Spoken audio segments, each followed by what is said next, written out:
कितनी सुंदर बात, लिखने योग्य बात है।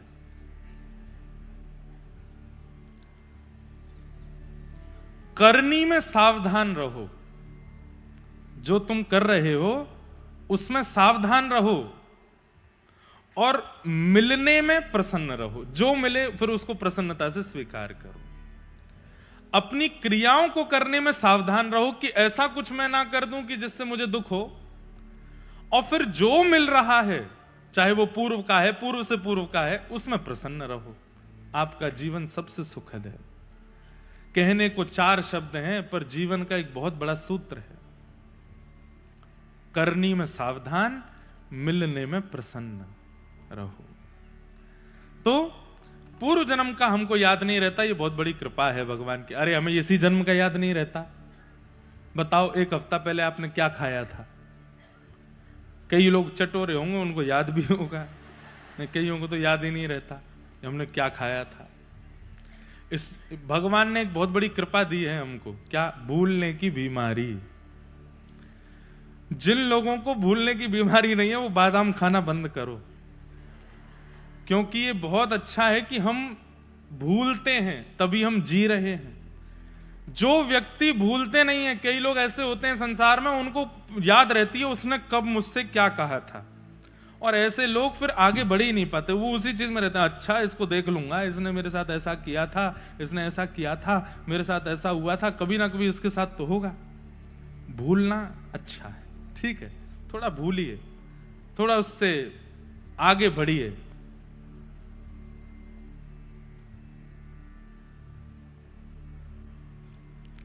फिर दूसरा इनका प्रश्न है, कथा सुनने की परंपरा से ऊपर उठकर चिंतन मनन और आत्मबोध की यात्रा कैसे बनाएं?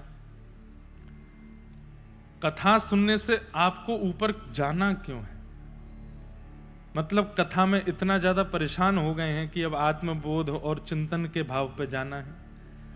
कथा ही यात्रा है आत्मबोध और चिंतन की, और भले ही आत्मबोध चिंतन बनने लगे तब भी कथा का त्याग नहीं करना है। आज हम व्यासपीठ पर बैठे, हम बहुत बड़े कोई साधक नहीं है, बहुत बड़े तपस्वी महात्मा नहीं है, कथाकार हैं। पढ़ करके, अध्ययन करके, गुरुजनों से सीख करके आपके सन्मुख बोलते हैं, लेकिन आत्मचिंतन भी करते हैं, आत्मबोध भी करते हैं, लेकिन उसके बाद भी कथा का त्याग नहीं करते। हनुमान जी से बड़ा आत्मबोध होगा, हनुमान जी से बड़ा हमारा आत्मचिंतन होगा? नहीं हो सकता, लेकिन फिर भी वो कथा सुनते हैं। इसलिए कथा का त्याग नहीं करना, कथा से ऊपर नहीं उठना है, कथा जीवन भर रहनी चाहिए चित्त में। कोई अगर ऐसा कहने लगे अब कथा से तो हमको तृप्ति हो गई, अब तो एकांत में बैठ के आत्मचिंतन करेंगे, वास्तव में उसको कुछ प्राप्त हुआ ही नहीं, जो कथा से विलग जा रहा है। तीसरा इनका प्रश्न है, जीवन में अहंकार सबसे बड़ा अवरोध बताया गया है, तो एक सामान्य व्यक्ति को अपने अहंकार को कैसे पहचाने और उससे कैसे मुक्त हो? अहंकार का बोध हर व्यक्ति को हो जाता है। ऐसा हो ही नहीं सकता कि अहंकारी व्यक्ति को यह पता नहीं है कि मैं अहंकार कर रहा हूं। जब वो शब्दों का चयन करता है, किसी के आगे अपनी उपलब्धि बताता है या अपने श्रेष्ठ कर्मों को बताता है, उसे पता होता है कि मैं अहंकारवश बोल रहा हूं।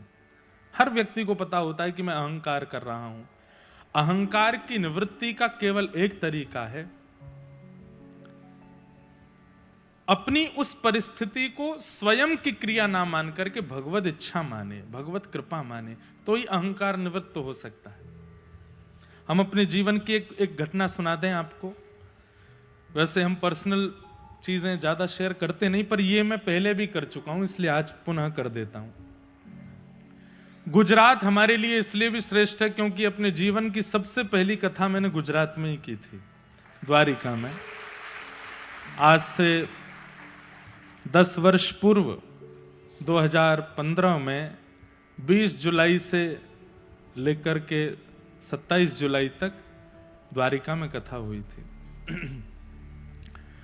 और उस कथा में हम इतने भयभीत थे कि क्या होगा, आज तो भैया हमारी नैया डूबेगी, ऐसी स्थिति मन में बन रही थी।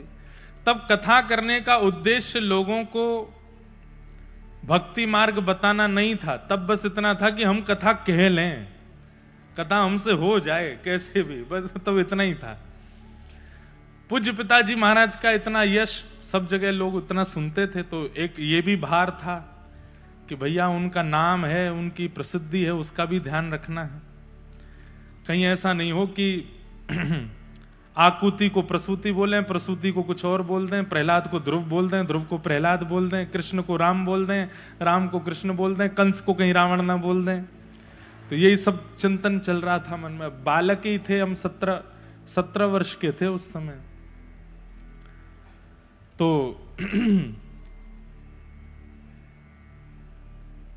व्यासपीठ पर जाने से पहले मैं बहुत भयभीत था कि क्या होगा।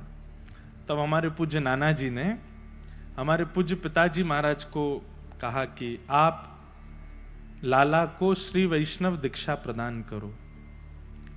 तब हमारे पूज्य पिताजी ने गोमती मैया के तट पर, गोमती समुद्र संगम के तट पर, कथा शुरू होने से पहली बार मंच पर बैठने से 2 घंटा पहले, तब तो हमारे यहाँ श्री वैष्णवों में तप्त मुद्रा देते हैं, पर शीत मुद्रा देकर के उन्होंने दीक्षा संपन्न की और कहे अब जाओ आप मंच पर कथा कहने के लिए। भयभीत तो मैं था, और पहले दिन की कथा में हमारे रमन रीति वाले पूज्य महाराज जी श्री गुरु शरणानंद जी महाराज पधारे, तो मैं और डर गया। मैंने कि एक तो 5-6 हजार लोग हैं, ऊपर से पिताजी सामने बैठे हैं, नाना जी बैठे, ऊपर से महाराज जी और आए हैं, अब मैं क्या बोलूं। मैं तो सब भूल रहा था, बार बार विस्मृति हो रही थी। महाराज जी मंच पे आए, तिलक किया, हमको व्यासपीठ पे बैठा, आरती करने के बाद उन्होंने उद्बोधन दिया, और उद्बोधन करने के बाद पिताजी से बोले, ठाकुर जी अब हम जाते हैं, लाला थोड़ा निर्भीकता से कथा करेगा, अगर हम बैठेंगे तो थोड़ा डर जाएगा। तो हमारे पिताजी बोले, वो आपको सुनाने के लिए तो बैठा है, बैठो। तो महाराज जी अब मुझसे बोले, हमको सुनाओगे? अब मैं कैसे कहूं कि नहीं। मैं कहूं हाँ महाराज जी। तो फिर हमारा सोफा सामने लगवाओ, हम सामने बैठ के सुनेंगे। मैंने कहा इधर बैठ जाते तो मैं बिना देखे ही कहता। सामने महाराज जी बैठेंगे। पर बालक बुद्धि में एक बात बता रहा हूं केवल आपको। महाराज जी सामने बैठे और मैं पूज्य पिताजी के गुरुदेव का स्मरण कर रहा था, अपने दादा गुरुदेव का, पिताजी के शिक्षा गुरुदेव श्री अनंत विभूषित श्री रामानुज प्रपन्नाचार्य गुरु जी। भैया ऐसी परिस्थिति में ठाकुर जी को याद नहीं, गुरु को याद करो। ठाकुर जी तो ऐसी परिस्थिति में खेलते और हैं, अच्छा घबरा रहा है और इसकी घबराहट बढ़ा दो, उनको तो आनंद आता है, इसलिए गुरुदेव को स्मरण करो। तो हमने हमारे पिताजी के गुरुदेव, शिक्षा गुरुदेव, जिनकी कृपा से आज सब कुछ है, ऐसे अनंत श्री विभूषित श्रीमद् भागवत के सचल विग्रह श्री रामानुज प्रपन्नाचार्य गुरु जी, उनका चित्र मेरी हर कथा में सन्मुख रहता है। मैंने उनका अनुभव नहीं किया, 6 महीने की आयु थी मेरी, तब भगवत धाम प्रस्थान कर गए थे। उनका मैंने स्मरण किया, मैंने हे दादा गुरुदेव भगवान आप कृपा करो, मुझे और कुछ नहीं चाहिए, बस भागवत जी की मर्यादा और जो मैं कहूं उसमें कुछ गड़बड़ ना हो, सीधी सीधी।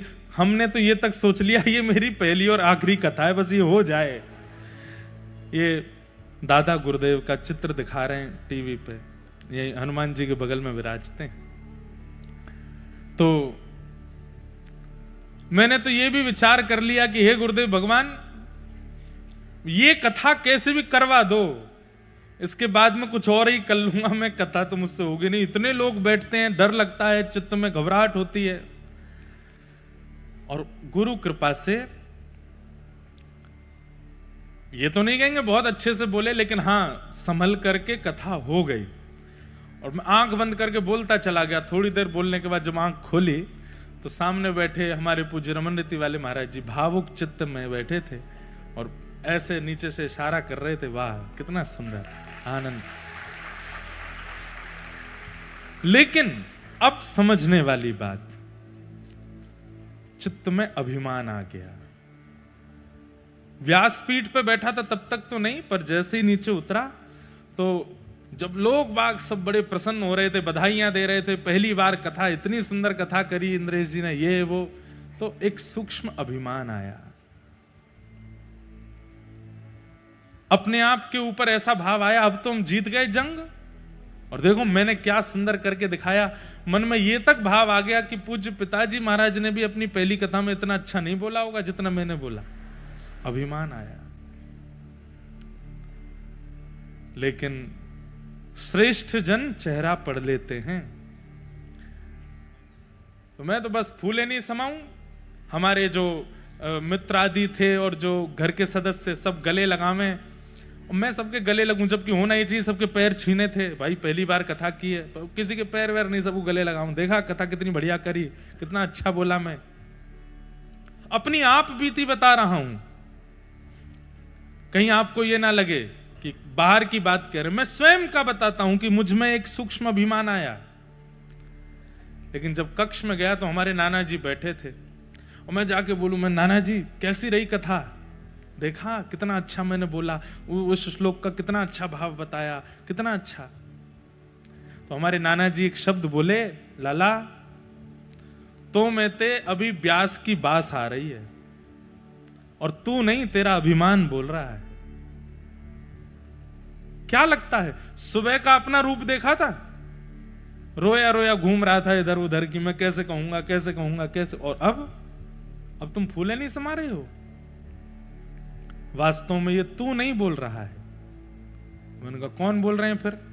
बोले जब तुमने गोमती सागर तट पर दीक्षा ग्रहण की पूज्य पिताजी से, तब तुम्हारे गुरुदेव ने दीक्षा प्रदान करके तुम्हें आशीष दे करके, कितनी कथाएं हो गई पिताजी की, उस समय 1200 कथाएं हुई थी, अभी 1600 के आसपास हो गई, तो उस समय 1200 कथाएं पिताजी की हुई थी। तो हमारे नाना जी बोले उन्होंने दीक्षा देते ही अपनी 600 कथाओं का बल तुझे दे दिया।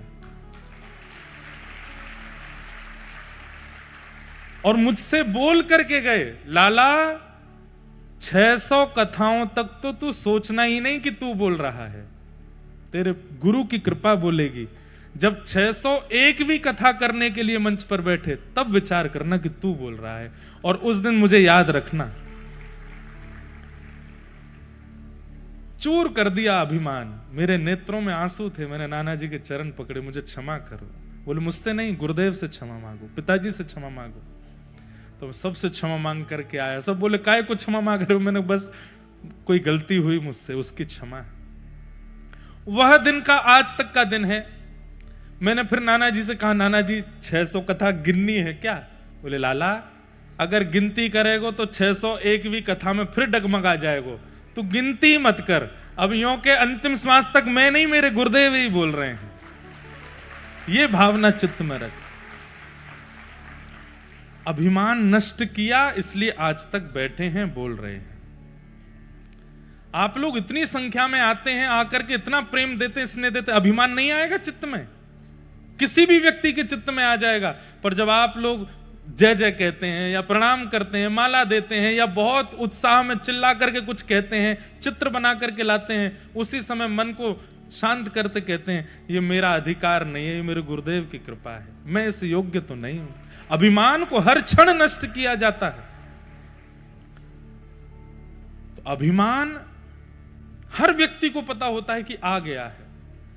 उसको नष्ट करने का एक ही उपाय है कि क्रिया करने के बाद में स्वयं का बोध मत रखो, गुरु कृपा मानो। ये मेरे गुरु की कृपा है, ये मेरे ठाकुर जी की कृपा है, मैं इसका अधिकारी तो नहीं हूं, मैं इसके योग्य तो नहीं हूं, ये मेरे गुरु करा रहे हैं, मेरे ठाकुर जी करा रहे हैं, मेरे लाल जी करवा रहे हैं। और जब कोई बहुत सम्मानजनक बातें आपके सामने कहे, उसी समय नेत्र बंद कर लो और हाथ जोड़ करके कहो, ठाकुर जी मैं इसका अधिकारी नहीं हूं, ये शब्द बोल रहे हैं, ये सब आपके चरणों में अर्पित करता हूं, कृपा करना, मुझ में अभिमान मत भरना। ऐसे ही अभिमान से बचा जा सकता है और कोई तरीका नहीं। या फिर दूसरा तरीका बता दें, जानबूझ करके कुछ ऐसी क्रिया कर दो कि 4-5 लोग आपका अपमान कर दें। अपमान से अभिमान नष्ट होता है, लेकिन उसको करने के लिए जिगरा बहुत बड़ा चाहिए। सम्मान सहना सबको आता है, पर अपमान का एक शब्द कोई सह नहीं पाएगा। लेकिन एक बात सुन लीजिएगा, सम्मान सुनने की ताकत देव रखते हैं और अपमान सहने की ताकत महादेव रखते हैं। वो महादेव हैं जो अपमान सहे। हम व्यासपीठ पे बैठे हैं, हमारा सब सम्मान करते हैं, ऐसा नहीं है। बहुत लोग अपमान भी करते हैं, बहुत लोग अपवाद भी करते हैं, बहुत लोग गंदा गंदा भी बोल जाते हैं। लेकिन मैं उसको किस रूप में लेता हूं? अच्छा है, ये सम्मान रूपी मीठा मीठा मीठा बहुत खाने को मिलता है, कहीं शुगर नहीं हो जाए, इसलिए ठाकुर जी अपमान रूपी करेला भी खिलाते रहते हैं। ले, इससे क्या होगा? बोले ब्लड सर्कुलेशन अच्छा बना रहेगा तेरे भीतर। इसलिए अपमान, जानबूझ के ऐसा कुछ कर दो कि अपमान हो। माधव दास जी का चरित्र आता है। महाप्रभु जगन्नाथ जी के भक्त हुए श्री माधव दास जी, बहुत सुंदर चरित्र है। मैंने कई बार कथाओं में कहा है, पूरा विस्तार से एक बार सुनिएगा जरूर। तो श्री माधव दास जी का इतना सम्मान होने लगा था जगन्नाथपुरी में कि वो जब अपनी कुटिया से निकल करके मंदिर की ओर जाते थे तो रास्ते में लोग रंगोलियां बनाते, पुष्प वर्षा करते, अपने घरों के बाहर आरती करते, माला पहनाते, भोग लगाते। माधव दास जी नीची नजर करके जाते, सबके आगे हाथ जोड़ते और सबके आगे हाथ जोड़ के जगन्नाथ जी से कहते, हे जगन्नाथ जी, मैं अधिकारी नहीं हूं, आप मेरा इतना सम्मान क्यों करवाते हो? अब तो ऐसी अति हो गई कि माधव दास जी की कुटिया से लेके जगन्नाथ मंदिर तक फूल की पूरी एक पगडंडी बना देते लोग। माधव दास जी को चल के जाना पड़ता उसके ऊपर, पर वो सम्मान स्वीकार नहीं करते थे। एक बात और कह दूं, अभिमान उसी को आता है जो सम्मान स्वीकार कर लेता है। इसलिए सम्मान की स्वीकृति मत रखो। हम लोग शास्त्रों में एक बात कहते हैं, स्तोत्रम कश्य न तुष्टये।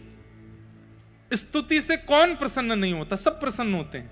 कई बार हमारे पास भी लोग आते हैं, महाराज जी एक व्यक्ति आपसे मिलने के लिए आ रहे हैं। मैंने कहा अच्छा, आप थोड़ा उनकी प्रशंसा कर देना। मैंने क्यों? वो महाराज जी थोड़ा प्रशंसा कर देंगे तो गौ सेवा में थोड़ा सहायता कर देंगे, थोड़ी उस सेवा में लग जाएंगे, कथा में थोड़ा सहयोग कर देंगे, और बड़े अच्छे व्यक्ति हैं, बहुत बढ़िया हैं, पर थोड़े सम्मान के आदी हैं, थोड़ा आप 2-4 शब्द अच्छे बोल देना। बोल तो देता हूं, पर मैं मन में बहुत चिंता करता हूं उस व्यक्ति की। क्यों? मैंने कहा अभी अभिमान में चूर हो जाएगा। क्यों? सम्मान का अधिकार लेकर के बैठा है। इसलिए मेरे युवा भाई बहन जितने बैठे हैं, आपका जीवन बहुत लंबा है, मेरी प्रार्थना स्वीकार कीजिएगा। सम्मान को स्वीकार मत कीजिए। जब कोई सम्मान करे, आंख बंद करके हाथ जोड़ के ठाकुर जी के चरणों में प्रदान कर दो, मैं इसका अधिकारी नहीं हूं। आपने एक सम्मान भी यदि स्वीकार किया, वह एक सम्मान इतने बड़े अभिमान को जन्म दे देगा कि वही अभिमान एक दिन मुंह के बल गिरेगा आपको नीचे। इसलिए सम्मान की स्वीकृति मत रखो। कोई करे वो उसकी इच्छा है, आप स्वीकार मत करो। तो माधव दास जी जाते थे जगन्नाथ मंदिर, सब लोग इतना सम्मान करते थे। माधव दास जी जाके मंदिर में एक ही प्रार्थना करते थे कि हे नाथ, ये सम्मान से मिलने वाला जो अभिमान है, मुझे उससे बचाना, कहीं वो मेरे चित्त में ना आ जाए। लेकिन सम्मान तो दिन ब दिन बढ़ता जाए। सब लोग इधर देखिएगा, ध्यान से सुनो। माधव दास जी समझ गए, जगन्नाथ जी से बोले आप कुछ नहीं करोगे, मुझे पता है आप और इतना सम्मान बढ़वा दोगे कि मुझे अभिमान हो ही जाए, अब इसका मुझे ही करना पड़ेगा कुछ ना कुछ। तो माधव दास जी ने क्या देखा, जहां उनको दुनिया में सब लोग जानते थे, वो वहां रहना उन्होंने बंद कर दिया और ऐसी जगह चले गए जहां उनको कोई नहीं जानता था। और माधव दास जी का नियम था कि रोज मधुकरी पाते थे, वैष्णवों के घर जाकर के भिक्षा मांग करके पाते थे। अनजान जगह पर जब गए तो वहां कोई जानता नहीं था, और अनजान जगह पर भी उन घरों में नहीं जाते जहां पे सब सभ्य हैं। असभ्य व्यक्ति को ढूंढने लगे, असभ्य कहां है, जो थोड़ा मेरा अपमान करे, नेक मोह गाली गलौज करे, तब ताकि थोड़े ठीक होगा काम। तो गली मोहल्लों में ढूंढते ढूंढते तभी उन्होंने एक माताजी देखी, ऐसी तेज तर्रार माताजी, असभ्य माताजी। वो गली के बच्चों को बिना गाली दिए बोलती नहीं थी। माधव दास जी बोले मिल गए यजमान, यही है मेरी यजमान। अब तो बिना गाली दिए नहीं बोलती, डंडा लेकर के सबको मारती है। और महाराज पूरी कॉलोनी में सब डरते हैं। क्यों? कलेश करने में सबसे आगे। किसी के घर में कुछ हो जाए कलेश करने, वो पहले पहुंच जाती हैं। माधवदास जी बोले अब यही मेरे सम्मान को, मेरे अंदर जो सूक्ष्म अभिमान आया उसको यही नष्ट करेंगे। माधवदास जी उनके द्वार पर पहुंच गए। मैया भिक्षा पवाओगी? कहां से आ गए हो? जगन्नाथपुरी में रहते थे, अभी यहां नए नए आए हैं इस नगर में, आप थोड़ी भिक्षा पवा दो। क्या पाओगे? और घर में जो बना हो सो दे दो। तो माता जी थाली लगा करके ले आई, दे दिया उनको, लो पाओ। तो माधवदास जी पाने लगे तो मन में सोचे कि अभी कुछ हुआ नहीं, थोड़ी डांट फटकार पड़े तब तो काम बने। अगले दिन माधवदास जी फिर आ गए, बोले माता जी भिक्षा पवाओ। बोले तुम पे और कोई काम नहीं है, रोज रोज यहीं आओगे? दुनिया में और भी घर हैं, और जगह चले जाओ। बोले नहीं, आपके घर की प्रसादी का स्वाद क्या कहना, इतना अद्भुत था, कल मेरा मन लग गया उसमें, मैं तो यहीं पाऊंगा। तो माता जी थोड़ी तो सभ्य थी कि वहीं से डांट के नहीं भगाया, भीतर जाके थाली लगाई। मन में सोचने लगी इसको अच्छा अच्छा पवाऊंगी तो कल फिर आ जाएगा। एक सब्जी में नमक ज्यादा डाल दिया, दूसरी सब्जी में थोड़ा नींबू निचोड़ दिया, तीसरे साग में लाल मिर्च झोंक दी खूब भर के। बोले जब इसके मुंह में लगेगी आग, कल से नहीं आएगा।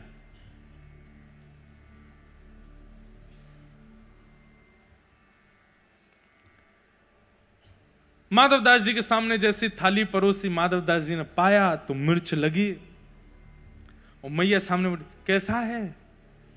माधवदास जी मिर्च खा तो गए और समझ गए, बोले जानबूझ के डाल के लाइए ताकि कल से मैं ना आऊं। माधवदास जी बोले क्या कहना, आपके हाथों को प्रणाम, कितना अद्भुत प्रसाद बनाया आपने। ये सब्जी, मिर्च वाली सब्जी, ये तो सबसे बढ़िया साग है। माता जी बोली अच्छा, इसको तो कुछ हुआ ही नहीं, कल को आएगा तो बताऊंगी। अगले दिन माधवदास जी फिर पहुंच गए। मैया भिक्षा पवाओ। मैया को आया गुस्सा, बोले रुक जा भिक्षा देती हूं तुझे, तेरे पे और कोई काम नहीं, घूम फिर के यहीं आता है। पोंछा लगा रही थी तो जिस पोंछा को लगा रही थी वही पोंछा मरोड़ करके लड्डू बना करके वही दिया, ले भिक्षा। और जैसे ही मुंह पे आके पड़ा माधवदास जी के, माधवदास जी प्रणाम करके बोले अब मेरा जो सम्मान का अभिमान था वो नष्ट हो गया, अब मैं ठीक हो गया।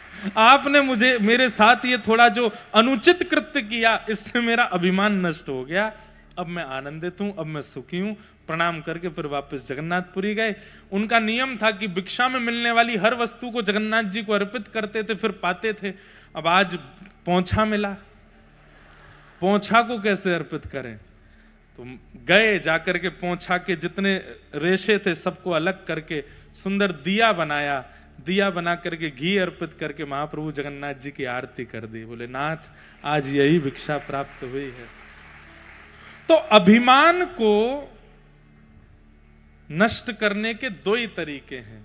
एक तरीका तो हर अभिमान प्रदान करने वाली वस्तु को गुरु गोविंद को समर्पित करो, अपने ऊपर उसका क्रेडिट मत रखो।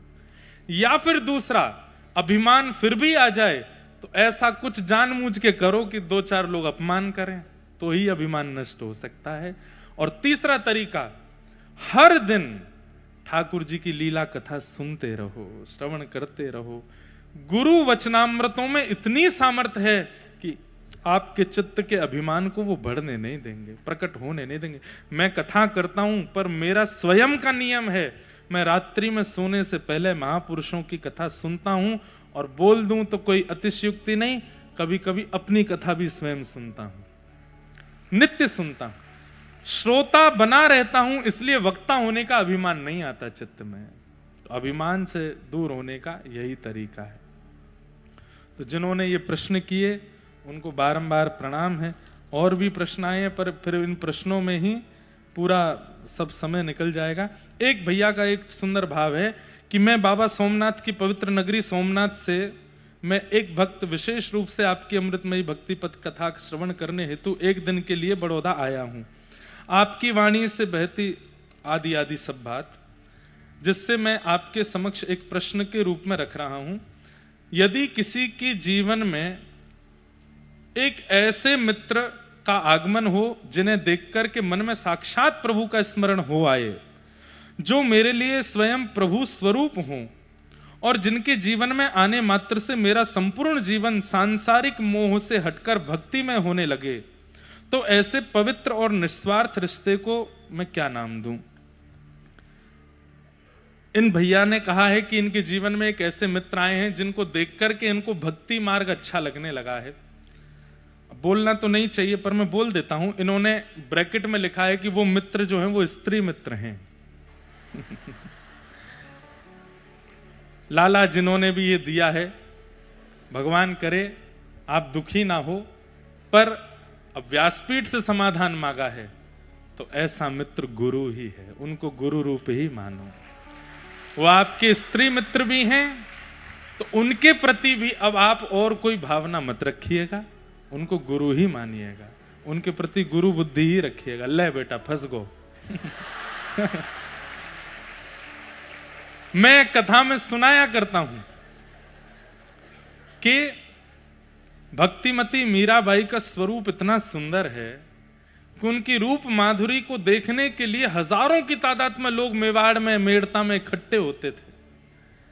तो बाकी के लोग, घर के परिवार के लोगों को लगता था कि ये मीराबाई की सुंदरता देखने आए हैं या मीरा के रूप का नूर, उसके रूप का तेज देखने आए हैं। नहीं, भोजराज ने जाकर के जब उन लोगों से पूछा कि आप मीरा में क्या देखते हैं, उसकी सुंदरता, उसके नेत्र, उसके बाल, उसके रूप का सौंदर्य क्या देखते हैं? तब संत बोले नहीं, हम सुंदरता नहीं देखते, हम तीर्थ यात्रा करने के बाद भी जिस भक्ति भाव का अनुभव नहीं कर पाते वो मीराबाई को देखने मात्र से हो जाती है। हम उनमें गुरु देखने के लिए आते हैं। गुरु किसे कहते हैं? जिसकी उपस्थिति, जिसकी वाणी, जिसके विचार और अंत में कह दूं जिसका रूप आपके चित्त में कृष्ण को और प्रिय बना देता हो, वही गुरु है। तो ये आपकी गुरु ही है, तो इनको गुरु रूप ही मानो और फिर कालांतर में भी इनका दर्शन गुरु भाव से ही करो। अब भाई जिसको देख के भक्ति बढ़ रही है तो उसमें गुरु देखो, गुरु भाव रखो, ऐसी भावना है। सबको हम प्रणाम करते हैं। आज प्रथम स्कंद की कथा में प्रवेश करते हैं। भागवत जी का पहला श्लोक, सबसे प्रथम श्लोक कह करके आगे के प्रसंगों में चलते हैं। बोलो वृंदावन बिहारी लाल की। जन्माद्यस्य यतोऽन्वयादितरतः चार्थे स्वविज्ञस्वराट् तेने ब्रह्म हृदय आदि कवये मुह्यन्ति यत्सूरयः तेजो वारि मृदां यथा विनिमयो यत्र त्रिसर्गो मृषा धाम्ना स्वेन सदा निरस्तकुहकं सत्यं परम धीमहि। श्रीमद् भागवत जी का पहला श्लोक। कल हम लोगों ने महात्म्य सुना था, आज से कथा का प्रारंभ है, भागवत जी का प्रारंभ है। जन्माद्यस्य यतोऽन्वयादितरतः, जो जन्म मृत्यु के इस चक्र से इतर हैं ऐसे परमात्मा, और जन्म मृत्यु जिनसे होती है ऐसे परमात्मा, उन्हें हम बारंबार प्रणाम करते हैं। चार्थे स्वविज्ञ स्वराट, जो अविज्ञ हैं, अनविज्ञ नहीं है, सब जानते हैं, जिन्हें सबके बारे में पता है, कौन अर्थ के कारण आया है, कौन स्वार्थ के कारण आया है, कौन निस्वार्थी है, वो सब जानते हैं, उनके चित्त को सब पता है। हम लोग ऐसे हैं, हमें नहीं पता होता कि कौन कैसा है, कौन के विचार कैसे, कौन की भावना कैसी, पर ठाकुर जी सब जानते हैं। ठाकुर जी कभी धोखे में नहीं रहे कि कोई रूप बदल करके आया और ठाकुर जी को छल करके चला गया, नहीं, हमारे साथ ऐसा होता है। लेकिन एक बात मैं आपको कह दूं, जब व्यक्ति भक्ति मार्ग चुनता है तो धीरे धीरे ये लक्षण उस भक्त में भी आने लगता है कि उसके सामने भी जो व्यक्ति आता है वो तुरंत पहचान जाता है कि नकली है कि असली है।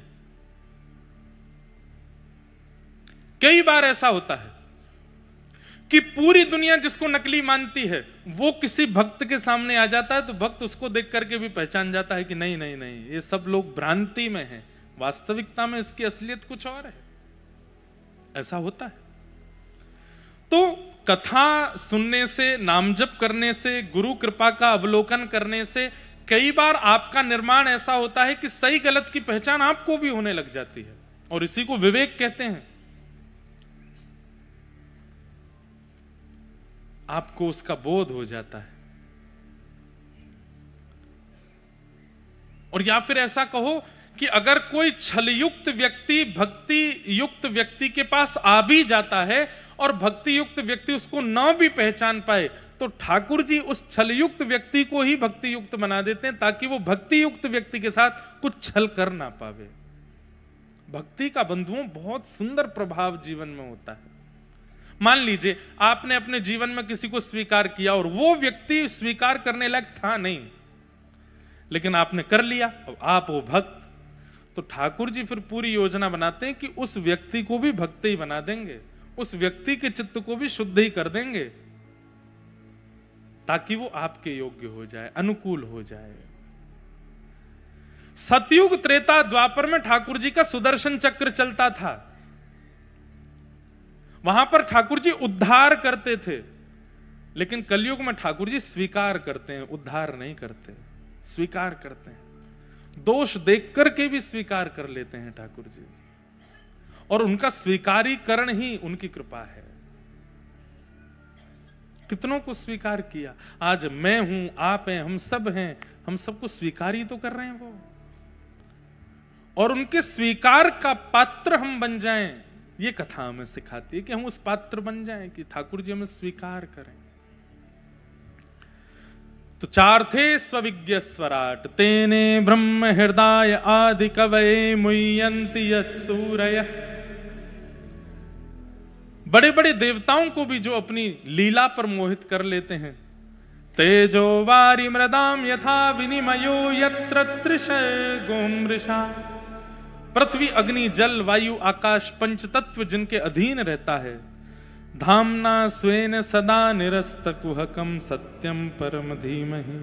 ऐसे परम सत्य भगवान को और उनके पावन नाम को हम प्रणाम करते हैं। ठाकुर जी के पावन नाम को हम वंदन करते हैं। परम सत्य है भगवान का नाम। बंधुओं, नरसिंह मेहता जी अपने पूर्व जन्म में मुचकुंद नाम के एक भक्त थे। मुचकुंद जी ने देवताओं की सहायता की, और सहायता करने के बाद अनेक वर्षों तक बिना सोए युद्ध करते रहे। जब देवताओं का युद्ध जीत गए तो मुचकुंद जी से देवताओं ने कहा कुछ वरदान मांगो। तो मुचकुंद जी ने कहा एक ही वरदान दे दो, मैं सोया नहीं हूं इतने दिनों से, मुझे निद्रा प्राप्त हो जाए। निद्रा प्राप्त हुई। देवताओं ने कहा निद्रा तुम्हें प्राप्त होगी, लेकिन अगर कोई तुम्हारी निद्रा को खोलेगा तो जो भी सामने आएगा वो जल करके नष्ट हो जाएगा। तब कथा आती है कि एक काल यवन नाम का एक राक्षस मथुरा पर चढ़ाई करने के लिए आया। तो ठाकुर जी काल यवन से लड़े नहीं, उसको पीछे पीछे लेकर के गए। वो ठाकुर जी का पीछा करने लगा और मुचकुंद गुफा में जाकर के भगवान ने अपनी काली कमली मुचकुंद जी को उड़ा दी और भगवान जाके छुप गए। जैसे ही काल यवन ने जाकर के अपने पाद का प्रहार किया, तुरंत मुचकुंद जी के नेत्र खुले, नेत्रों से दिव्य अग्नि प्रज्वलित हुई और काल यवन जल करके नष्ट हो गया, और तब उसे भगवत दर्शन हुआ। तो सोचिए कितनी बड़ी बात है। यहां पर बहुत ध्यान से सुनिएगा। काल यवन के मरते ही, अग्नि शांत होते ही वो क्या देखता है कि उसके पीछे एक नील कांति दिख रही है और ठाकुर जी का मधुर स्वरूप दिख रहा है। धीरे धीरे ठाकुर जी गुफा से बाहर आए तो मधुर स्वरूप ठाकुर जी का, कृष्ण ठाकुर जी सामने खड़े हैं। देख करके मुचकुंद के नेत्र सजल हो गए, नेत्रों से अश्रु प्रवाह होने लगा। दंडवत प्रणाम किया। ठाकुर जी ने वरदहस्त फेरा, हम तुमसे बहुत प्रसन्न हैं। तब मुचकुंद जी, अब एक बात सुनिएगा, ये मुचकुंद जी ही नरसिंह मेहता बनकर के आए। मुचकुंद जी कहने लगे, नाथ मैंने ऐसा क्या किया कि मुझे आपके दर्शन हो गए? मैंने कुछ भी तो नहीं किया। देवताओं की सहायता की तो उसके बदले मैंने मांग तो लिया था कि मुझे निद्रा चाहिए, तो निद्रा से वो देवताओं को की गई सहायता उसकी पूर्णति हो गई। मैंने ऐसा क्या किया जिससे आपके मुझे दर्शन हो गए? ठाकुर जी बोले, तुम्हारी इच्छा नहीं, मैं अपनी इच्छा से तुम्हारे पास आया हूं। तुम्हारी इच्छा नहीं थी, तुमने कुछ किया नहीं है, तुम्हारा कोई प्रारब्ध नहीं, मेरी इच्छा थी, मुझे तुमसे मिलना है और काल यवन का वध तुमसे करवाना है, इसलिए बस मैं आया हूं। तो मुचकुंद जी बोलने लगे, नाथ ये बात मेरे अंदर मुझे सहन नहीं हो रही है। मैं और आप होते तो हम तो खुश हो जाते, बढ़िया है, कुछ मेहनत भी नहीं करनी पड़ी, सब है हो गया, भजन भी नहीं करने पड़े, ठाकुर जी का दर्शन भी हो गया। पर मुचकुंद जी कहने लगे, नहीं नाथ, आपका दर्शन मुझको हो गया, बिना कुछ किए हो गया, इस बात के भार पे मैं जी नहीं पाऊंगा। ठाकुर जी बोले, जीना किसको, तुम जाओ वैकुंठ में रहो। बोले, मैं वैकुंठ में भी नहीं रह पाऊंगा, मुझे सदा एक ग्लानि रहेगी कि मैंने भजन नहीं किया, मैंने आपका चिंतन नहीं किया और आपका दर्शन कर लिया। ठाकुर जी बोले, कैसे विचित्र व्यक्ति हो भाई, हम तुम्हारे सामने खड़े हैं, बिना प्रयास के तुम्हारे पास आ गए, फिर भी तुम रो रहे हो। बोले, इसीलिए तो रो रहा हूं कि मैंने प्रयास नहीं किया। नाथ, मैं आपसे प्रार्थना करता हूं। एक भाव तो यहां पर ऐसा है कि ठाकुर जी ने आज्ञा की कि तुमको एक जन्म लेना है, और एक भाव है कि मुचकुंद जी प्रार्थना करते हैं कि मुझे एक जन्म और अवसर दीजिए जहां मैं केवल आपका भजन करूं और भजन करके इस जन्म में जो मुझे दर्शन हुआ उसकी पूर्णता कर सकूं। सोचिए, हम और आप साल भर की एकादशी करने के बाद भी इच्छा रखते हैं कि ठाकुर जी मिल क्यों नहीं रहे। जरा से प्रयास करने पर भी हमको यह लगता है कि ठाकुर जी आ जाओ, आकाश फाड़ करके प्रकट हो जाओ। अरे 4 घंटा बिना हिले कथा सुन लेते हैं तो भी अपने मन में यह भाव आने लगता है कि इसका पुण्य तो बन गया होगा कुछ। और मुचकुंद जी, उनको बिना प्रयास के ठाकुर जी मिल गए तो वो रोने लगे कि नाथ, मैंने प्रयास नहीं किया, अब आप कृपा करो। बोले, क्या? मुझे एक अवसर और दीजिए जिसमें मैं केवल आपको भजूं, आपको गाऊं, आपको ध्याऊं, और इस जन्म में जो मुझे दर्शन हुआ और उस जन्म में भी जो मुझे दर्शन होगा, उन सब की पूर्णता केवल आपको ध्या करके, गा करके, भज करके मैं कर सकूं। तब ठाकुर जी बोले, ठीक है, कलिकाल में आप ही नरसिंह मेहता बन करके आओगे और आप भज करके, गा करके, ध्या करके अपनी इस स्थिति को पूर्ण करना। भैया, ये पहले भक्त हैं नरसिंह मेहता, जिन्होंने दर्शन पहले किया, फिर दर्शन का भजन बाद में किया। बाकी सबने भजन पहले किया है, दर्शन बाद में किया है। ये पहले दर्शन कर आए हैं, फिर उस दर्शन का भजन बाद में कर रहे हैं। इसलिए भगवान 52 बार जूनागढ़ पधारे इनको दर्शन देने के लिए। मुझे ऐसा लगता है कि नरसिंह मेहता ने ठाकुर जी से कहा कि ठाकुर जी, पिछले जन्म की भरपाई नरसिंह मेहता के रूप में मैंने कर ली, अब ये 52 बार दर्शन देकर के आपने और कर्जा चढ़ा दिया मुझ पर, अब ये 52 बार आप आ गए, इसका भजन कब करूं?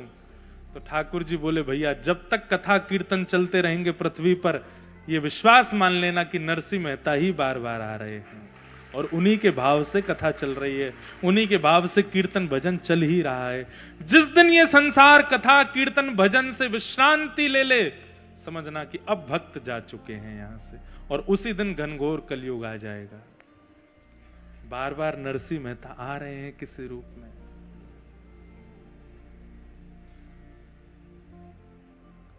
मैं एक बात कथा में कहा करता हूं कि आपका प्रस्तुतिकरण ठाकुर जी को रिझाता है। ठाकुर जी के समीप आने पर आप क्या बोलते हैं, क्या विचार करते हैं, क्या कहते हैं, क्या संवाद करते हैं, उससे ठाकुर जी रीझते हैं। ठाकुर जी का प्रकट होना विशेष बात है, पर प्रकट होने के बाद आपका और ठाकुर जी का क्या संवाद हुआ या उस समय क्या विचार हुए, वो बहुत विशेष है।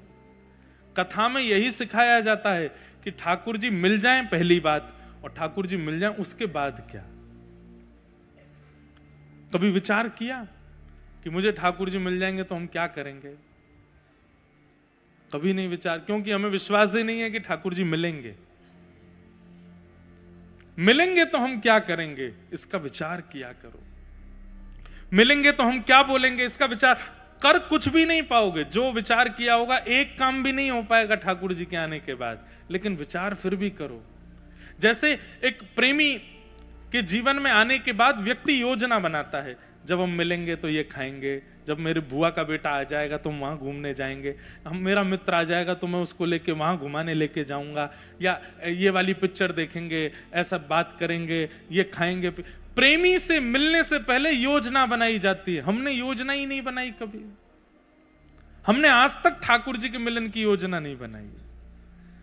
हम विचार करते हैं कि हम द्वारिका जाएंगे, बद्रीनाथ जाएंगे, जगन्नाथपुरी जाएंगे, सब योजना हमारी बनती हैं, पर ठाकुर जी प्रत्यक्ष मिल जाएंगे उसके बाद की योजना हमने नहीं बनाई।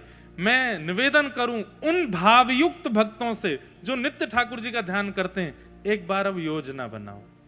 ठाकुर जी मिलेंगे, कहां मिलेंगे? यहां मिलेंगे, इधर हम बैठेंगे, फिर मैं ठाकुर जी से ये पूछूंगा, फिर ठाकुर जी को ये बताऊंगा, फिर मैं ये बना के खिलाऊंगा, ठाकुर जी को ऐसे बताऊंगा। होगा कुछ भी नहीं, पर योजना बनाओ। वो योजना ही भगवत प्राप्ति तक लेकर के जाएगी, वो योजना ही भजन बन जाएगी, वो योजना ही भगवत प्राप्ति का एक साधन बन जाएगी। योजना बनाइए। प्रेमी का स्वभाव है कि वो योजनाएं बनाता है। योजना बनाओ। धर्म प्रोजित कैतवोत्र परमो निर्मत्सराणां सताम् वैद्यं वास्तवमत्र वस्तु शिवदं तापत्रयोन्मूलनम्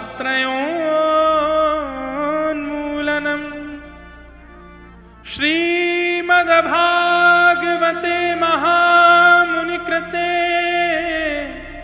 किं वा परैरीश्वरः सद्यो हृदयवरुध्यते त्रिकृतभिः शुश्रूषुभिस्तत्क्षणात्। विषय, अधिकारी, संबंध और प्रयोजन, ये चार बातें इस श्लोक में बताई गई। सबसे पहला, भागवत का विषय क्या है? तो कहते हैं धर्म प्रौजत कैतवोत्र परमो। धर्म और परम धर्म ये दो बातें हैं। हम शरीर की भावना रख करके जो कर्म करते हैं उन्हें धर्म कहते हैं, और जहां आत्मचिंतन करके क्रिया करते हैं वो परम धर्म कहलाता है। आप तिलक लगाते हो, धर्म है। आप स्नान करते हो, धर्म है। आप वस्त्र पहनते हो, धर्म है। धन कमाते हो, धर्म है। दुकान बनाते हो, घर बनाते हो, बच्चों का विवाह करते हो, अपने कुल खानदान की मर्यादा का ध्यान रखते हो, ये सब धर्म है। पर जिस दिन एकांत में बैठ करके विचार करते हो, सब किया, अपने भीतर बैठी हुई आत्मा का उद्धार कैसे करूं, उसके बाद जो आप क्रिया करते हो वो परम धर्म है। अपने उद्धार का चिंतन जब आपके मन में प्रारंभ हो जाता है, भीतर बैठी हुई उस दिव्य चेतना के उद्धार की चिंता जब आपको प्रारंभ हो जाती है, वो परम धर्म कहलाता है। नाम कमाना, धन कमाना, यश कमाना, समृद्धि कमाना, ये सब कुछ करना, ये सब धर्म के अंतर्गत आता है। पर जिस दिन मन में ये भावना आ जाती है कि जीवन के दिन चार दिन बचे हैं और भीतर बैठी हुई जो दिव्य चेतना है इसको भगवत प्राप्ति करानी है, और उसके बाद जब आप भगवत प्राप्ति की योजनाएं करने लगते हो, वो परम धर्म कहलाता है। भागवत धर्म नहीं, परम धर्म सिखाती है।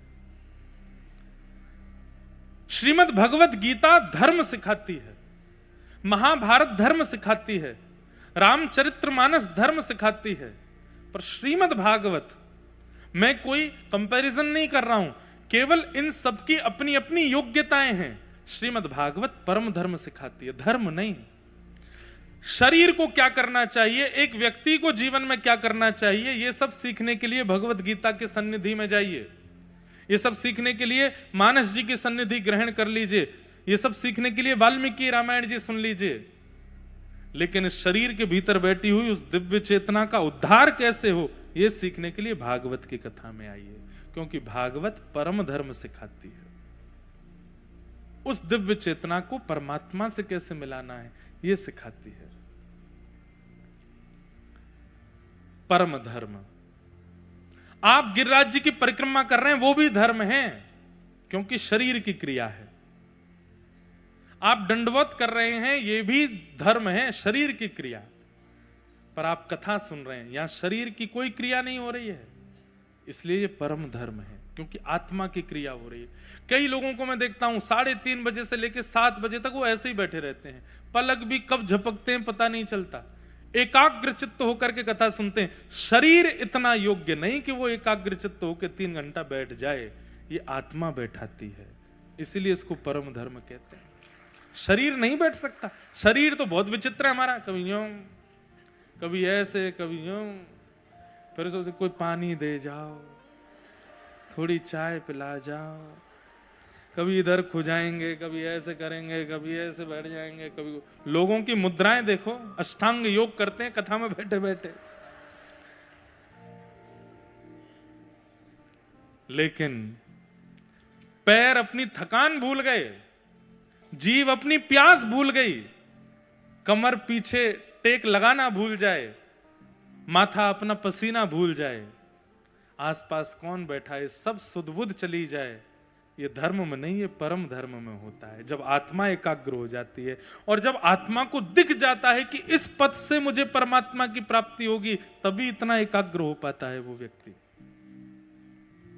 उसका उद्देश्य बन जाए कि मुझे श्याम सुंदर चाहिए, तब उसे बाकी की विचलनता, शारीरिक विचलनता उसे परेशान नहीं करती, वो फिर उसी भाव में आ जाता है।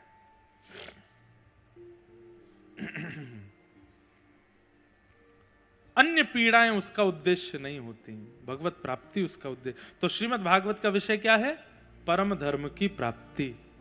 और परम धर्म किसे कहते हैं? जहां पर आप आत्म कल्याण की भावना सोचते हैं, उस आत्मा को परमात्मा से मिलाने की योजनाएं बनाने लगते हैं। अभी हमारा धर्म इतना ही है कि हम वृंदावन चले जाएं, बहुत है, गिरिराज जी परिक्रमा कर आए, बहुत है, कथा सुन ली, बहुत है, गुरु दीक्षा ले ली, बहुत है। भगवत प्राप्ति होनी होगी तो हो जाएगी, नहीं होनी होगी तो नहीं होगी, ये भी एक धर्म के अंतर्गत की बात है। पर परम धर्म धार्मिक व्यक्ति तो जिद पे अड़ जाता है कि मुझे ठाकुर जी मिलने चाहिए, ये अंतिम जन्म है मेरा, इसमें ही प्राप्त करना है मुझे दूसरे जन्म की प्रतीक्षा नहीं है। वो परम धर्म है। और उस परम धर्म की ओर आपको अग्रसित करने वाली यदि कोई कथा है तो वो भागवत की कथा, ये भागवत का विषय है। अब दूसरी बात, बहुत ध्यान से सुनिएगा। ये सब बंधुओं देखो, हम बहुत सरल सहज कथा के भाव रखते हैं, पर कभी कभी थोड़ी कठिन भाव भी बोलने चाहिए। घर में माताजी रोज पनीर ही बनाती रहेंगी तो बच्चे बिगड़ जाएंगे। कभी कभी तोरई भी बननी चाहिए, करेला भी बनना चाहिए, कभी कभी घर में घिया भी बनना चाहिए, दाल भी बननी चाहिए। क्यों? ताकि उससे उनकी जीव ज्यादा विचलित ना हो। इसलिए कथा में रसयुक्त भक्त चर्चा मेरे को आ भी रहे हैं, पर मैं जानबूझ के ही सुनाता हूं कि नहीं, थोड़ा कसेला सुनाना है, थोड़ा ज्यादा क्लिष्ट सुनाना है, ताकि उससे कई विकार नष्ट होते हैं। भागवत जी का दूसरा भाव, अधिकारी कौन है? उस दिव्य आत्मा को जो हमारे अंदर बैठी है, परमात्मा से मिलाना है। हमने सोच तो लिया, पर हम इसके अधिकारी कैसे बने कि हमारी आत्मा उन तक पहुंचे? तो एक दोष का निवारण करना पड़ेगा, निर्मत्सराणाम सताम। मैं हर बार एक बात कथा में कहता हूं, बहुत ध्यान से सुनिएगा। आपके अंदर लोभ है तो भी भगवान मिल जाएंगे, आपके अंदर क्रोध है तो भी भगवान मिल जाएंगे, आपके अंदर मोह है तो भी भगवान आपको प्राप्त हो जाएंगे। इन सब दोषों से युक्त भी भगवत प्राप्ति संभव है। लेकिन एक दोष यदि आपके अंदर है तो ठाकुर जी नहीं मिलेंगे, और वो दोष है ईर्ष्या। ईर्ष्या का दोष। रावण लोभी है, कामी है, क्रोधी है, सब कुछ है, लेकिन राम जी के दर्शन उसको हो रहे हैं। वो राम जी से ईर्ष्या इसलिए नहीं करता। अरे रावण, बुरा नहीं मानिएगा, जब अयोध्या और लंका दोनों पृथ्वी पर अपने रूप में विराजमान थी, तो कहीं ना कहीं लंका ज्यादा सुंदर थी। और इसका प्रसंग आता है जब हनुमान जी गए लंका, तो लंका में प्रवेश करते ही आंखें खुली रह गई हनुमान जी की ओर, बोले इतनी सुंदर नगरी, इतनी सुंदर नगरी, ऐसे सुंदर इमारतें, ऐसी। हनुमान जी मोहित हो गए। लेकिन अंत तो गत्वा जब वापस लौटने लगे तो मन में विचार करने लगे, सुंदर तो बहुत है पर राम युक्त नहीं है, इसलिए इसको खाक होना पड़ेगा। जला दिया पूरी लंका को। बोले मैं मोहित हो गया इस लंका पर, इसकी सुंदरता पर, कोई और मोहित ना हो जाए, क्योंकि ये राम युक्त नहीं है, इसलिए जला दो पूरी को। जला दिया। और बाद में जब सब लोग आए, हनुमान जी सेतु पार करके सारे बानर आए, तो लंका की बड़ी प्रशंसा सुन ही रहे थे, बड़ी ऐसी ऐसी है। और जब सारे बानरों ने लंका में प्रवेश किया, राम राम राम, इससे बढ़िया तो हमारे वो जंगल हैं, इससे बढ़िया तो हमारे यहाँ की गुफाएं हैं, ये कैसी सुंदर। हनुमान जी बोले यही अच्छा है, राम विहीन वस्तु पर कोई मोहित नहीं होना चाहिए, इसलिए जला करके गया था मैं। तो उस काल में लंका ज्यादा श्रेष्ठ है। उस काल में रावण को तीनों लोक में सब जानते हैं। उस काल में बल में भी कहीं ना कहीं रावण की ज्यादा बातचीत होती है। रावण को राम जी से किसी बात में ईर्ष्या हो, इसका कोई पोर्शन बचा नहीं था। ईर्ष्या नहीं करता वो राम जी से, द्वेष मानता है। किस भाव से? क्योंकि सीता जी राम जी की, इसलिए भगवान का दर्शन हो पाया उसको। और कोई भी दोष आपके चित्त में है, ठाकुर जी आपको दिख जाएंगे, लेकिन अगर ईर्ष्या का दोष आपके चित्त में है, ठाकुर जी आपको नहीं मिलेंगे। ऐसा कह लीजिए कि ईर्ष्यालु व्यक्ति ठाकुर जी को प्रिय नहीं है। इसलिए बाकी के दोषों को धीरे धीरे भजन नष्ट कर देगा, पर आपके अंदर अगर ईर्ष्या है तो उस पर आपको काम पहले करना चाहिए। और एक बात कहूं, बिना किसी संकोच के कहूं, इस पंडाल में बैठे हुए भी 90% लोगों के चित्त में ईर्ष्या है, क्योंकि संसार में सबसे ज्यादा लोग ईर्ष्या युक्त हैं। भागवत जी में 3 दुख के कारण बताए गए हैं, 4। पहला दुख का कारण समय। कई बार हमारा समय खराब आता है, समय दुख का कारण है। सत्यनारायण भगवान की कथा सुनी है? उसमें एक व्यापारी की कथा सुनी। उस व्यापारी ने कहा था कि मेरे एक संतान हो जाएगी तो मैं फिर सत्यनारायण भगवान की कथा कराऊंगा। उसको एक बेटी का जन्म हुआ, बेटी बड़ी हो गई, सत्यनारायण भगवान की कथा नहीं कराई, उसका ब्याह कर दिया।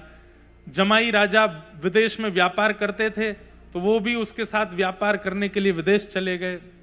तभी एक दिन क्या आया कि उस नगर के राजा के यहाँ चोरी हुई। चोर सारा सामान लेके भाग रहे थे, पीछे सैनिक लगे, तो चोरों ने सोचा कि हम पकड़े जाएंगे, डर के मारे सारा सामान उस दुकान में फेंक दिया जहां पे वो व्यापारी बैठा था।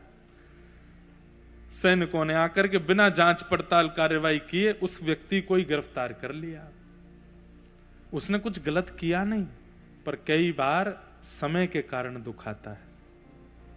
और एक बात बोलूं, सबके जीवन में आता है।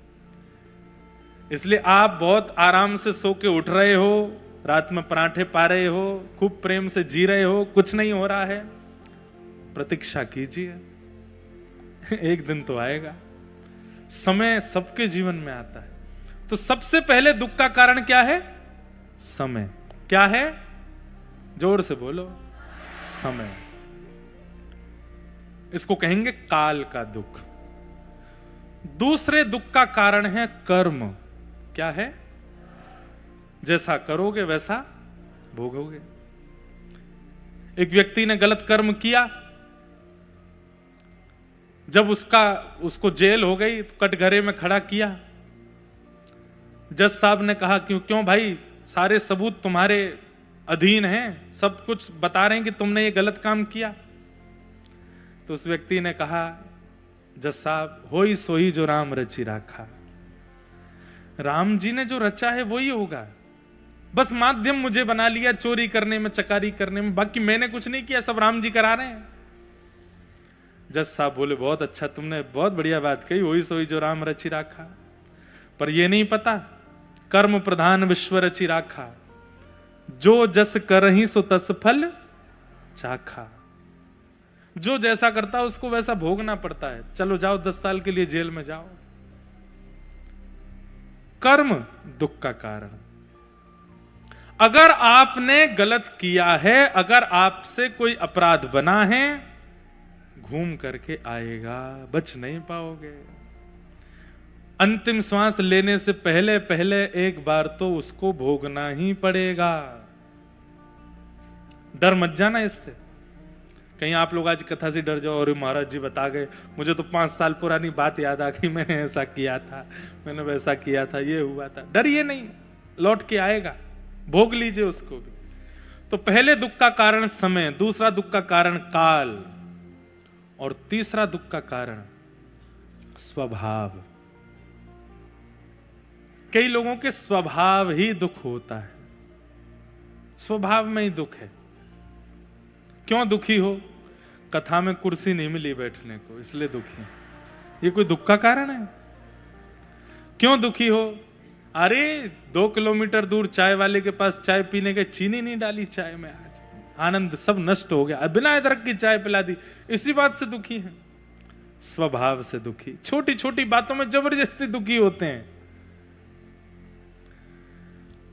तो पहले दुख का कारण काल, दूसरे दुख का कारण कर्म, तीसरे दुख का कारण स्वभाव, और चौथा दुख का कारण दूसरे का सुख। वो सुखी क्यों है? वो प्रसन्न क्यों है? ये हंस क्यों रहा है? इसकी हंसी मुझसे बर्दाश्त नहीं हो रही है। ये 4 दुख के कारण है। पर इनमें सबसे ज्यादा दुखी कौन है पता है? जो दूसरे के सुख से दुखी है। वो कभी सुखी नहीं हो सकता। कर्म से दुखी व्यक्ति को ठाकुर जी मिल जाएंगे, काल से दुखी व्यक्ति को ठाकुर जी मिल जाएंगे, स्वभाव से दुखी व्यक्ति को भी ठाकुर जी का अनुग्रह हो जाएगा। लेकिन जो व्यक्ति दूसरे के सुख से दुखी है, उसको भगवत अनुभव नहीं हो सकता। उसको जीवन में कथा मिल जाएगी, सत्संग मिल जाएगा, गुरु मिल जाएंगे, लेकिन ठाकुर जी नहीं मिलेंगे। बुरा नहीं मानिएगा, आज की डेट में सबसे ज्यादा संख्या इन लोगों की है, इसलिए ठाकुर जी का दर्शन नहीं हो रहा है। इसलिए हमारी आपसे प्रार्थना है, ईर्ष्या चित्त से निकालो, ईर्ष्या मत करो। कोई आपसे आगे बढ़ गया है, कोई आपसे सुंदर हो गया है, कोई आपसे ज्यादा धनवान हो गया है, कोई आपसे भी श्रेष्ठ हो गया है, आप उसको देख करके प्रसन्न होना प्रारंभ कर दीजिए, ठाकुर जी आपको देख के प्रसन्न होना प्रारंभ कर देंगे। पर हम लोग अपने से ऊपर उठता, अपने से श्रेष्ठ को देख करके दुखी होते हैं, इसलिए ठाकुर जी को हमसे कष्ट होता है। ईर्ष्या सबसे बड़ा कष्ट का कारण है। मैं तो कहता हूं चुपचाप एक काम करना, आज किससे ईर्ष्या होती है उसको याद करो, अभी आंख बंद करके, उससे होती है। होती तो सबको है, देखो बुरा नहीं मानो। किसी को अपनी ननद से होती है, किसी को अपनी जेठानी से, किसी को अपनी सास से, किसी को अपने पति से, किसी को अपनी पत्नी से, किसी को अपने पड़ोसी से, मित्र से, किसी ना किसी से होती ही है। उसका चिंतन करो और कथा इसी भावना से सुनो, हे ठाकुर जी 7 दिन बाद मैं कथा सुन के इस व्यक्ति को देखूं तो मुझे ईर्ष्या नहीं होनी चाहिए, तो मैं मानूंगा कि आप मुझे प्राप्त करोगे। और 7 दिन बाद जब यहां कथा पूरी हो जाए, कथा को प्रणाम करते उसके घर जाना, फोन नंबर वगैरह हो तो उसको कहे थोड़ा बाहर आ, तो उसको देख करके अगर उसमें गुण दिख जाए, यार अभी तक इसमें बहुत दोष देखे, आज कोई गुण दिखा, बस समझ जाना अब ठाकुर जी मिलने वाले हैं, अब ठाकुर जी प्रसन्न रह गए हैं, निश्चित प्राप्त होंगे। देवताओं में और राक्षसों में अंतर क्या है? देव वही जो अत्यंत अवगुणवान व्यक्ति में गुण देखता हो, वो देव है। और राक्षस वही जो राम में भी अवगुण देखता हो, वो राक्षस है। हमारी दृष्टि कैसी है? हम सब में दोष बहुत जल्दी देखते हैं। मैं कथा में कहा करता हूं, रिश्तेदार लोग जाते हैं लड़की वड़की पसंद करने या लड़का देखने के लिए, तो जब देखने के लिए जाते हैं, जैसे ही बाहर निकलते हैं, गाड़ी में बैठेंगे 4-5 लोग, गाड़ी जैसे ही बढ़ेगी तो फिर गाड़ी चलाने वाला जो भी होगा बोलेगा आपकी क्या राय है, कैसा लगा आपको? तो बाकी के 3 सबसे बाकी सब तो ठीक है, थोड़े से कान मुझे बड़े लग रहे थे लड़की के। दूसरा बोला तुमने उसके पैर नहीं देखे थे? कैसे पैर थे? बड़े बड़े पैर थे। वैसे तो अपशगुन मानते हैं, लेकिन कोई बात नहीं, चल जाएगा। मतलब हम दोष पहले देख लेते हैं, गुण बाद में देखते हैं। भक्त वही जो गुण पहले देखे, और जो गुण पहले देख लेता है ना, बाद में देखने के लिए दोष बचते नहीं है। जिसको दोष ही दिख रहा है सब जगह, वो भक्त नहीं हो सकता। भक्त तो गुण देखता है, सब में गुण देखता है, सब में योग्यताएं देखता है, सब में अच्छाई देखता है, सब में एक श्रेष्ठता का अनुभव करता है। निर्मत्सराणाम सताम वैद्यम वास्तवमत्र वस्तु शिवदम तापत्रयोन्मूलनम। और कथा क्या करती है? बोले निर्मत्सराणाम सताम बना करके ठाकुर जी से संबंध करा देती है। ठाकुर जी कोई अपने लगने लगते हैं, ठाकुर जी से संबंध हो जाता है, ठाकुर जी के प्रति कोई अपनत्व की भावना चित्त में आने लगती है।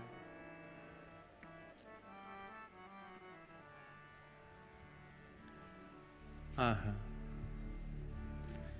मेरी ये नैया है अब तो तेरे हवाले, मेरी ये नैया है अब तो तेरे हवाले, ओ मेरी ये नैया है अब तो तेरे हवाले, मेरी ये नैया है अब तो तेरे हवाले।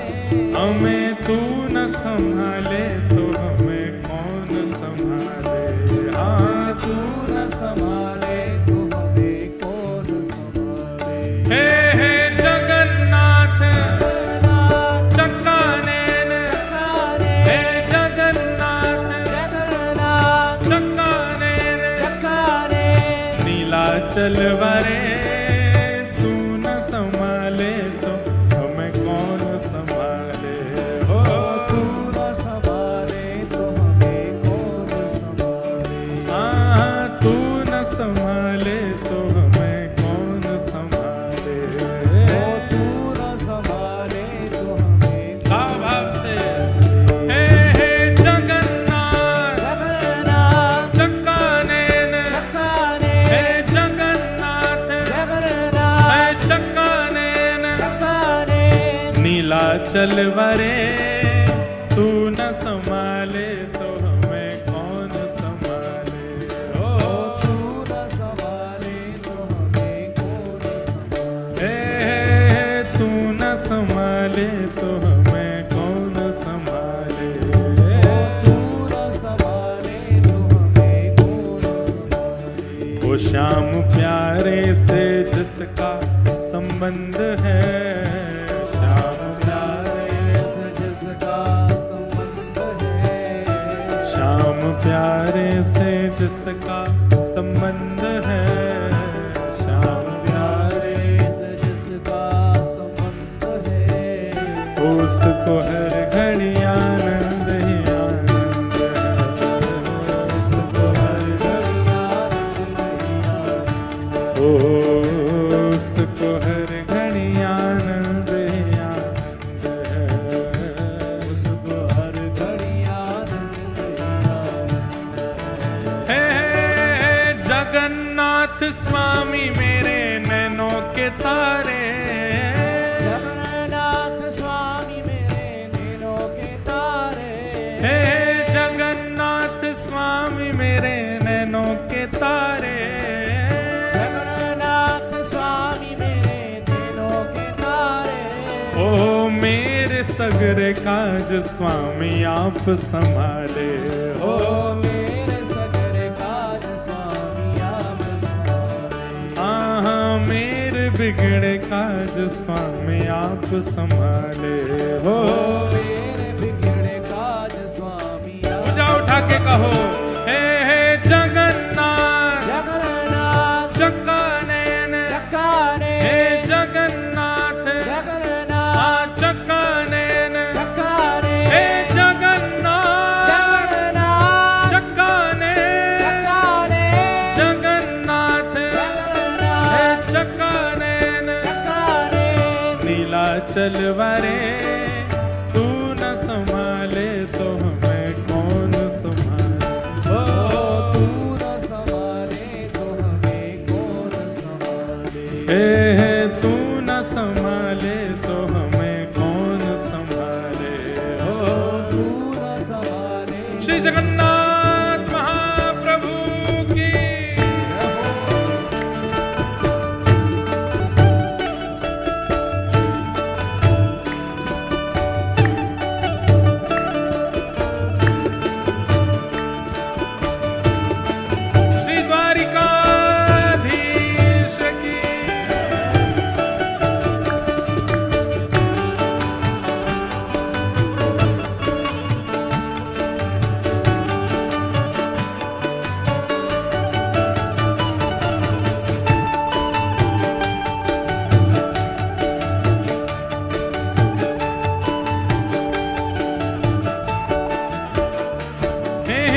जगन्नाथ स्वामी मेरे नैनों के तारे, जगन्नाथ स्वामी मेरे नैनों के तारे, हो जगन्नाथ स्वामी मेरे नैनों के तारे, जगन्नाथ स्वामी मेरे नैनों के तारे, हो मेरे सगरे काज स्वामी आप संभाले, हो मेरे सगरे काज स्वामी आप संभाले, हाँ मेरे बिगड़े काज स्वामी आप संभाले, मेरे बिगड़े काज स्वामी आप संभाले।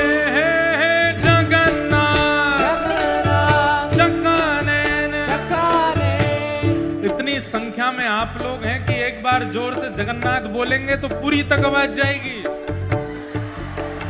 ऐसे नहीं, भुजा उठा के कहो जगन्नाथ जगन्नाथ चक्कानैन, चक्काने, हे जगन्नाथ जगन्नाथ हाँ चक्कानैन, चक्काने, हे जगन्नाथ जगन्नाथ चक्कानैन, हे जगन्नाथ हाँ चक्कानैन। चक्काने, ओ नीलाचल वारे तू न संभाले तो हमें कौन संभाले, ओ तू न संभाले तो हमें कौन संभाले, हाँ तू न संभाले तो हमें कौन संभाले, ओ तू न संभाले तो हमें गाओ हे तुम्हें छोड़ जाऊं अब मैं किसके दुआरे, तुम्हें छोड़ जाऊं अब मैं किसके दुआरे, हाँ तुम्हें छोड़ जाऊं अब मैं किसके दुआरे, तुम्हें छोड़ जाऊं अब मैं किसके दुआरे, हमें तू न संभाले तो हमें कौन संभाले, हमें तू न संभाले तो हमें अच्छा महाप्रभु जगन्नाथ जी कैसे हैं, ऐसे हैं, ये मुद्रा बनाओ तो जब जगन्नाथ कहें तो ऐसे, और जब कहें चकानैन तो ऐसे, ऐसे हैं जगन्नाथ जी। हे जगन्नाथ जगन्नाथ चकानैन, चक्काने, हे जगन्नाथ जगन्नाथ हे चकानैन, चक्काने, हे जगन्नाथ जगन्नाथ चकानैन, चक्काने, हे जगन्नाथ हे जगन्नाथ चकानैन, चक्काने, हे जगन्नाथ हे जगन्नाथ चकानैन। चक्काने, ओ नीलाचल वारे तू न संभाले तो हमें कौन संभाले, ओ तू न संभाले तो हमें कौन संभाले, हाँ तू न संभाले तो हमें कौन संभाले, ओ तू न संभाले तो हमें कौन संभाले, हे जगन्नाथ चकानैन, हे जगन्नाथ हे चकानैन, हे जगन्नाथ चकानैन, हे जगन्नाथ चकानैन, हे जगन्नाथ प्रभु जगन्नाथ जय जगन्नाथ, मेरे जगन्नाथ राम जगन्नाथ चकानैन। नीलाचल वारे तू न संभाले तो हमें कौन संभाले, ओ